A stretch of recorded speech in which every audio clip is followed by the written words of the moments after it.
besibiddwa mu makomera nga tebalina musango babawaayiriza. N'olwekyo ngamba balina obuyinza mulekeraawo okubonyabonya abantu abatalina musango, mulekeraawo okutta abantu abatalina musango, mulekeraawo okubonyabonya bannayuganda nga tebalina musango. Mbasabira Katonda abalokole mukyuke bannayuganda bafune emirembe mu linnya erya Mukama waffe Yesu. Tetuzikiza twongere okubanja abantu baffe abaasibibwa basobole okuteebwa.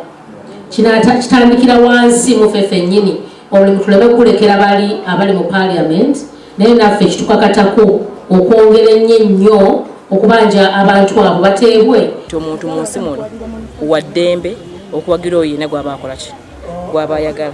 Era nga gavumenti eno ffenaffe bannabyabufuzi tetugenda kuzikiza, tugenda lemerako mpaka nga batuddiza abantu baffe, kubanga abantu be basiba balina families, balina abaana ne babalekawo babonaabona.